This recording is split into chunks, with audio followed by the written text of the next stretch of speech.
기도에 대해서 같이 나누고 있는데요.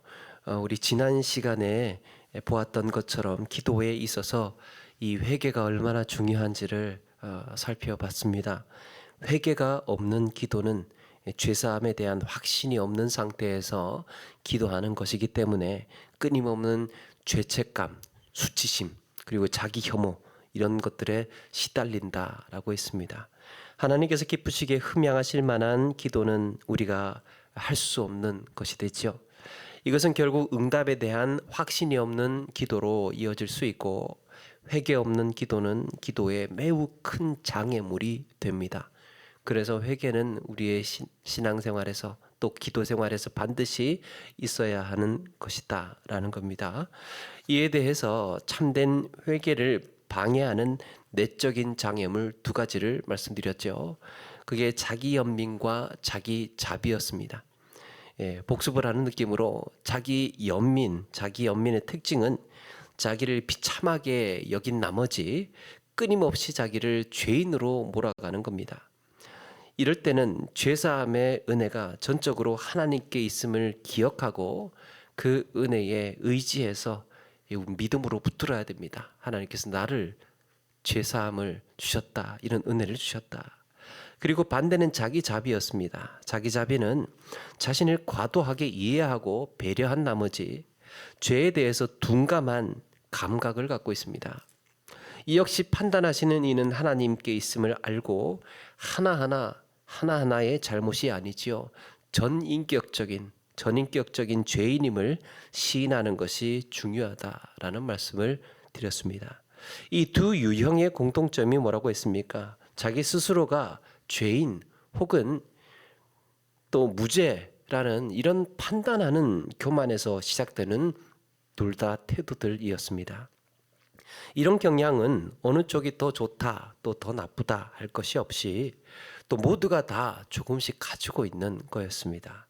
이런 점에서 청교도 신학의 대표적인 인물 존 오웬이라고 하는 신학자는 예리한 부분을 지적을 하는데요. 그게 자기 중심의 독백과 하나님 중심의 고백을 이야기합니다. 독백과 고백. 독백, 우리가 알다시피 말 그대로 자신에게 말하는 거예요. 독백.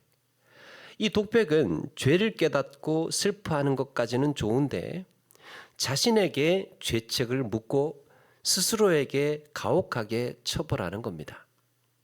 예를 들면 내가 뭔가 잘못을 했어요. 그리고 이게 이 잘못이라는 것도 깨달았습니다. 그러면 스스로에게 이제 속으로 이런 말을 하는 겁니다.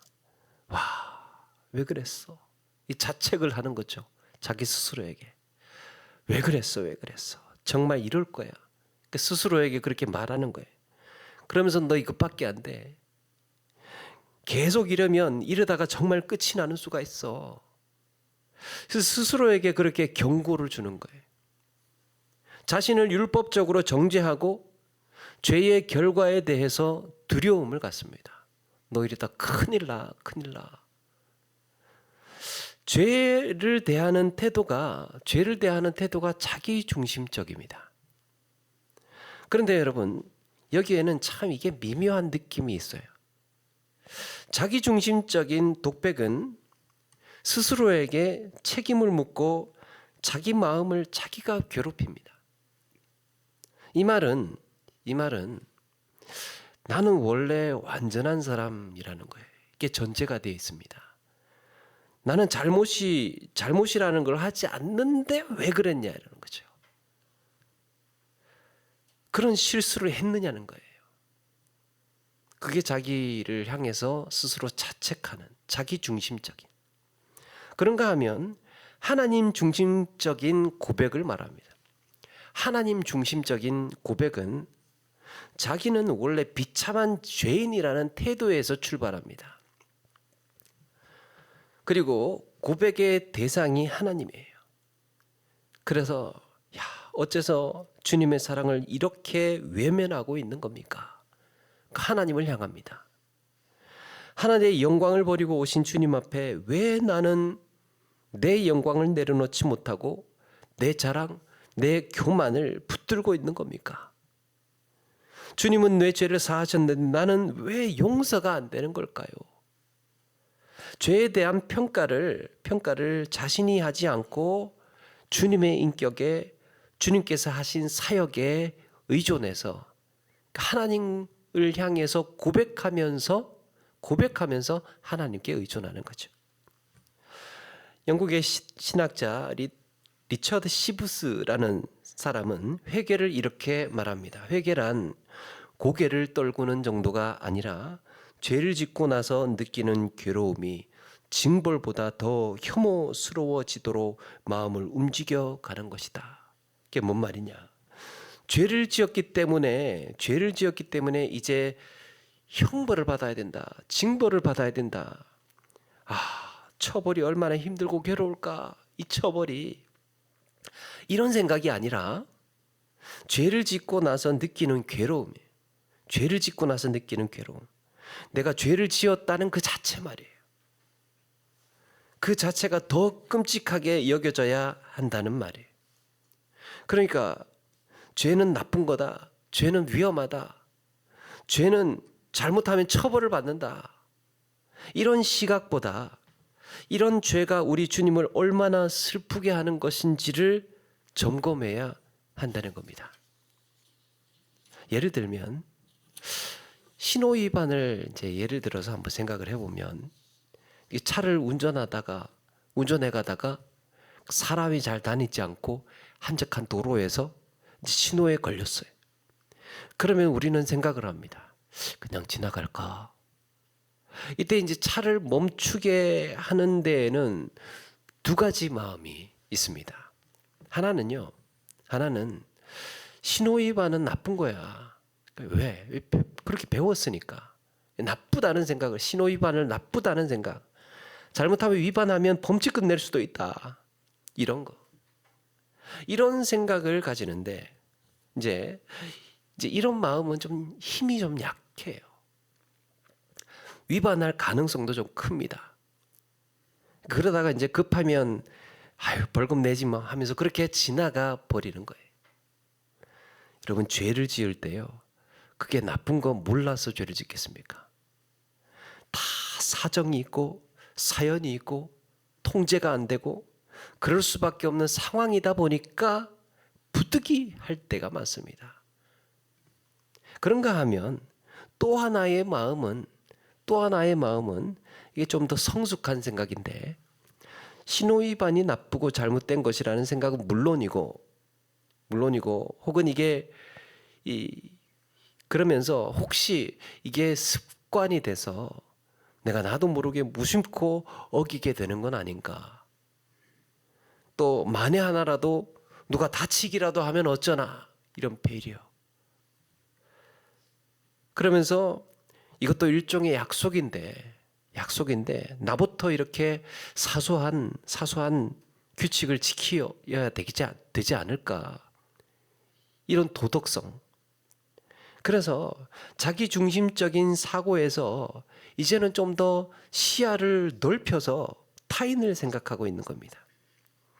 여러분, 회개는 나만의 문제가 아니에요.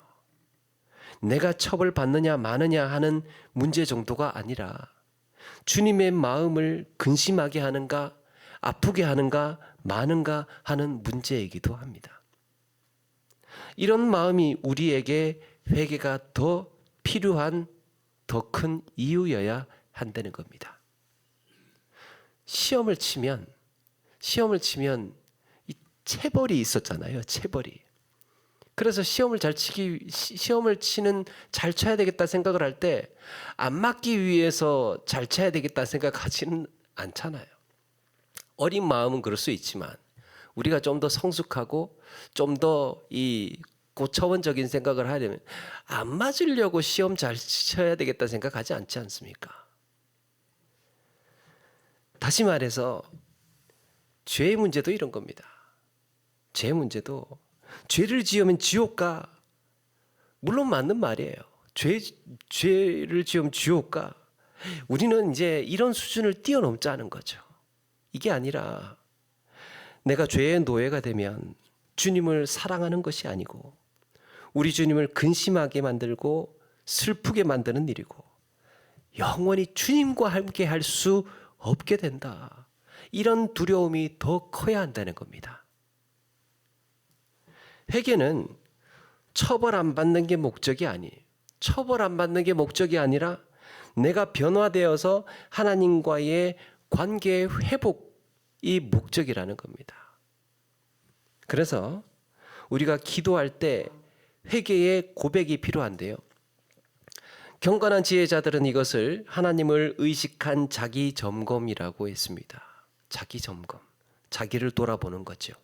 자기를 이렇게 속마음을 살펴보는 겁니다. 하나하나 체크해 보는 거예요. 그래서 기도 중에 회개를 어떻게 해야 할까?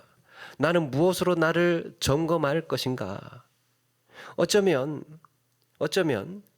우리는 일상에서 이 살아가는 그 방식 그대로 살다 보니까 뭔가 이렇게 좀 둔감해져서 깨닫지 못하는 죄들이 있을 수 있겠죠. 그리고 또 분주하게 살다 보니까 미처 포착하지 못한 죄가 또 있을 수 있습니다. 이런 죄를 하나하나 점검하기 위해서 무엇이 필요할까? 물론 간단하게 말하면 말씀에 비추어 보는 거죠. 말씀에 비추어서 자기 자신을 돌아보는 것, 살피는 것, 묵상하는 것. 그래서 규칙적으로 시간을 갖고 경건의 시간을 가지면 됩니다. 그런데 이것을 경건 생활에 잘 적용해서 살았던 사람이 있습니다. 바로 18세기 영국의 복음 전도자 조지 휘필드라는 사람이에요. 1700년대 사람인데요. 이분이 참 독특합니다. 이분은 교회가 아니라 공공장소에서 설교하고 복음을 전하는 것이 자기에게 주어진 사명이라고 생각했습니다. 그래서 바깥에서 사람들 많이 모여있는 장소라면 거기서 그냥 복음을 전하고 설교를 하는 거예요. 그래서 막 이것저것 광부들이 모여있으면 그 광부들한테서, 노예들이 있으면 그 노예들한테서, 또 감옥에서는 또 죄수들 앞에서, 또 2만 명 모여있는 곳에서도, 수만 명 모여있는 곳에서도 이 복음을 전하고 설교를 했답니다. 그러면서 그의 생애 동안에 많은 사람들이 감동을 받고 주님을 영접을 했다고 합니다. 그런데 이런 그가 이 자기 영적인 자기 점검과 성찰을 위해서 이렇게 기도를 했습니다. 하나님, 철저한 겸손과 방향을 정확히 잡은 열정, 식지 않은 사랑과 흔들림이 없는 한결같은 시선을 허락하시고 인간과 마귀가 제멋대로 군다고 해도 개의치 않게 버려두게 하소서. 여기에 이제 등장하는 요소들을 그리스도인의 삶에 있어서 자기 점검을 하는데 유익한 교훈을 주고 있는데요. 그 세 가지만 말씀드리면, 첫 번째는 철저한 겸손이에요. 자기를 살피는 가운데 이게 필요한 태도, 철저한 겸손. 여러분, 죄라는 게 뭡니까? 죄. 사실은 내가 하는 말이나 행동이나 마음 씀씀이가 하나님과 관련이 없으면, 하나님과 떼어놓고 생각을 하면, 하나님과 관련해서 생각하지 않으면 죄라는 게 존재하지 않습니다. 하나님과 관련이 없는 내 말과 생각과 행동들은 죄라는 거 정의 내릴 수가 없어요. 내가 좋아서 내가 마음대로 한다는데 누가 뭐라고 하겠습니까? 그걸 무슨 기준에서 죄라고 이야기하겠습니까?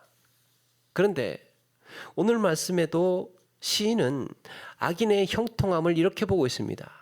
5절에 보니까요, 사람들이 다 당하는 고난을 악인들은 당하지 않아요.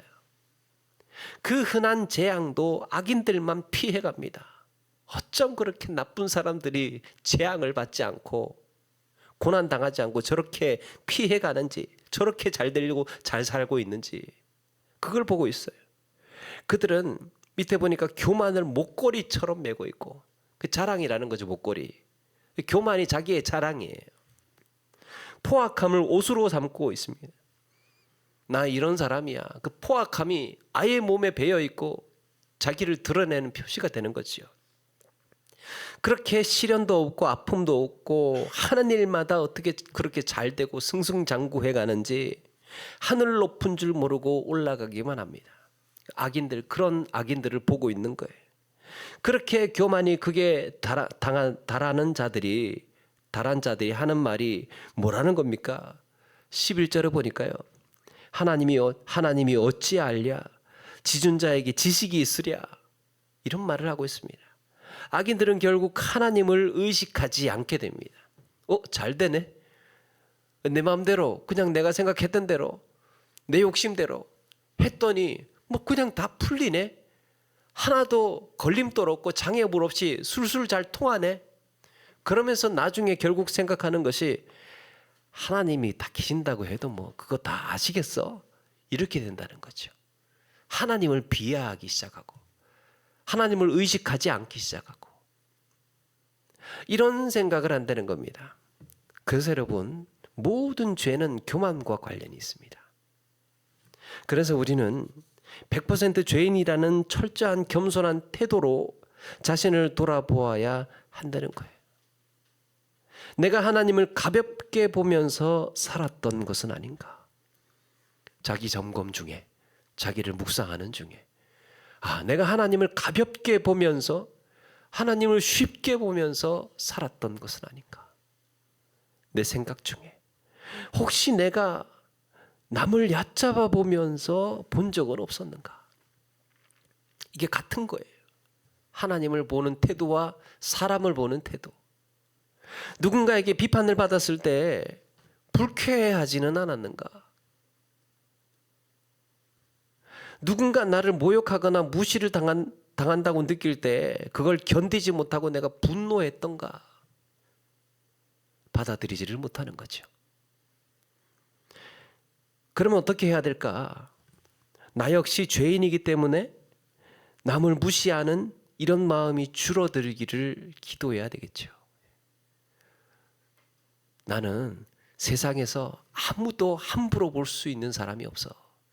아무도 만만하게 볼 수 있는 사람이 없어. 아무도 쉽게 볼 수 있는 사람이 없어. 그게 철저한 겸손의 태도라는 겁니다. 남의 비판을 받고 쓰라린 감정이 가라앉기를 위해서 묵상해야 된다고 합니다. 비판을 받았을 때, 평가를 받았을 때. 그래서 나를 돌아보는 거예요. 그런데 이걸 받아들이지 못하면 퉁퉁 튕겨납니다. 너는 어때서? 이렇게. 주님의 은혜가 아니면 나 또한 다르지 않다고 하는 이런 철저한 겸손. 자기를 돌아보는 가운데에 자기 점검을 하는 가운데에 우리에게 필요한 태도라는 거죠. 철저한 겸손. 그리스도인의 인격은 이렇게 기본 철저한 겸손에서 자기를 성찰하고 돌아보아야 한다. 히필드가 가르쳐주고 있습니다. 두 번째는 방향을 정확히 잡은 열정이 필요하답니다. 방향과 열정. 우리는 신앙생활에서 혹은 봉사나 헌신이나 섬김에서 방향은 알고 있어요. 방향은 알고 있는데 열정이 없는 경우가 있습니다. 이 방향과 열정. 방향은 어디로 가야 되는지, 어떻게 해야 되는지는 알아요. 그런데 열정이 없어요. 마땅히 이거는 이렇게 해야 되는 거는 알겠는데 실천하고 싶은 에너지가 없어요. 힘이 없습니다. 그걸 하고 싶은 힘이 없어요. 어딘가에 지쳐 있다는 거예요. 지쳐 있습니다. 어딘가에. 이 일을 해야 하는 건 알겠는데 그러고 싶지 않아요. 뭔가 걸려 있는 겁니다. 이 사람을 내가 이해하고 용납하고 포용해야 하는 줄은 알겠는데 그러고 싶지가 않아요. 회개할 지점이 거기래요. 회개해야 할 지점이 바로 그런 곳에 도사리고 있다는 겁니다. 나는 왜 이렇게 멈춰 있지? 나는 왜 이렇게 무기력해 있지? 나는 왜 이렇게 머물러 있지? 나는 어디인가에 걸려 있지? 이 방향으로 가야 하는 것은 알겠는데 나를 붙들고 있는 것, 나를 다운시키는 것, 나를 머물게 하는 것, 그 부분을 살펴보아라. 그런가 하면 이번에는 열정은 있어요. 열정은 있고 힘이 있어요. 있는데 방향을 정확히 잡지 못했어요. 그냥 뜨겁기만 합니다. 뜨겁기만 해. 근데 지나치게 경솔하거나 충동적이에요.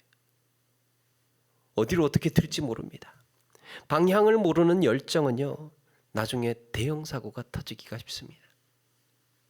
내가 이렇게까지 했는데, 그동안 열심히 했어요. 열심히 이렇게까지 했는데, 막 그러면서 이거 다 좋은 마음을 갖고 한 건데, 그러죠. 또 주와 복음을 위해서 몸을 사리지 않고 온몸을 던졌는데 내가 기대했던 결과가 나오지 않으면 거기에 이제 시험이 드는 거예요.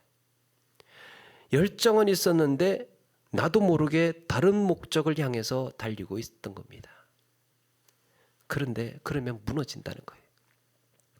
그래서 우리는 점검해 보아야 됩니다. 내가 열정만 갖고 뛰다가 방향을 잊었는가? 아니면 길은 알지만 나를 무기력하게 만드는 것은 무엇이었는가? 그렇게 돌아보아야 된다는 겁니다. 두 가지, 방향과 열정. 이 두 가지를 구별해서 자기를 점검해 볼 수 있다. 그렇게 이야기를 합니다. 세 번째 우리에게 필요한 것은 한결같은 시선이 필요하답니다. 한결같은 시선. 회개에 있어서 우리가 기억해야 할 것은 유죄 판결과 사면이 한꺼번에 온다는 거예요. 회개를 하게 되면 두 가지가 한꺼번에 주어집니다. 유죄 그리고 사면, 두 가지가 한꺼번에. 여러분, 회개가 두려운 이유가 무엇입니까? 회개가 두려운 이유가 유죄 판결을 받는다는 점이죠. 처벌을 받는 것이 두려워요. 이거 시인하고 나면 한없이 비참해질 것 같아요. 이거 인정하고 나면. 그런데 회개의 목적은 처벌이 아니라 용서에 있습니다. 회개의 목적은 하나님과의 관계의 회복이에요. 이걸 놓치지 말자는 거죠. 이런 점에서 우리는 하나님을 향한 한결같은 시선을 놓치지 말아야 합니다. 그런즉 너희는 먹든지 마시든지 무엇을 하든지 다 하나님의 영광을 위하여 하라. 살아가는 모든 먹는 일, 일하는 일, 마시는 일, 행동하는, 말하는 것, 이 모든 것들 하나님의 영광이 전제가 되어 있어야 한다. 내 모든 일상에서 봉사와 헌신과 섬김에 있어서 궁극적인 취지, 목적은 하나님께 영광이 되는 삶이 되어야 된다라고 가르쳐 주죠. 그런데 내 시선을 다른 곳으로 향하게 만들고 나를 넘어지게 만드는 요소는 여러 가지가 있습니다. 시선을 다른 데로 돌리게 만드는 이유는 여러 가지가 있어요. 물 위를 걷던 베드로가 바람을 보고 무서워서 물에 빠지게 되죠. 그 짧은 순간에 하나님보다 더 두려운 대상이 있었던 겁니다. 남의 시선이 두려워서 이리 끌려가고 저리 끌려다니기도 하는 거죠. 또 뭔가 열심히 했는데 거기에는 내가 주목받고 싶은 마음이 있었어요.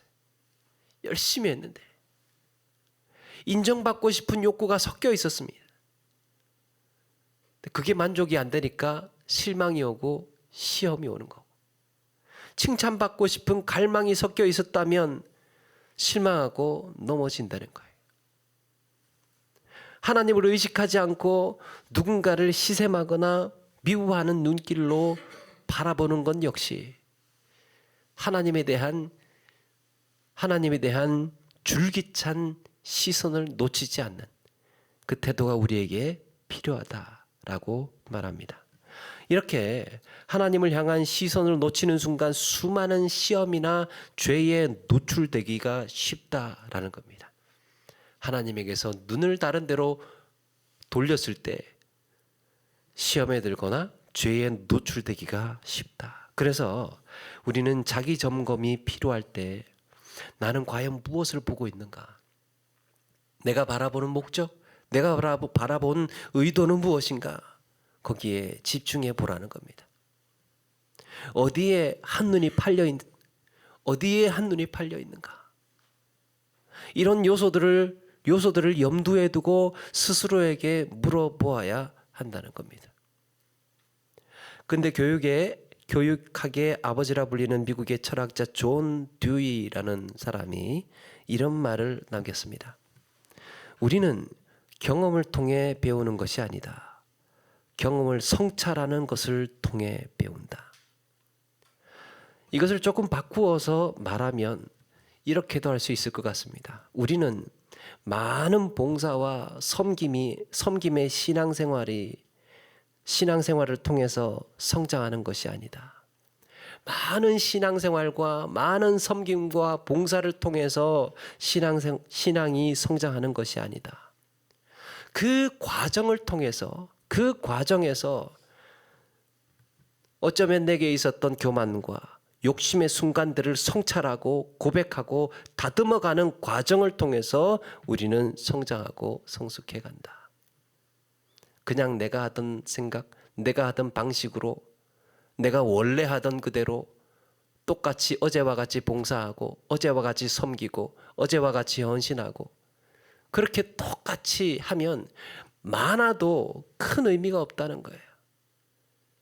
하는 순간순간마다, 봉사의 순간순간마다, 섬김의 순간순간마다 나의 착오를 포착하고 내가 뭐가 부족했나, 내가 뭐가 잘못됐나, 이 봉사에서는 뭐가 좀 아쉬웠나, 이런 것을 돌아보고 성찰하고 그러면서 나를 고치고 다듬어가는 과정에서 성장하는 거죠.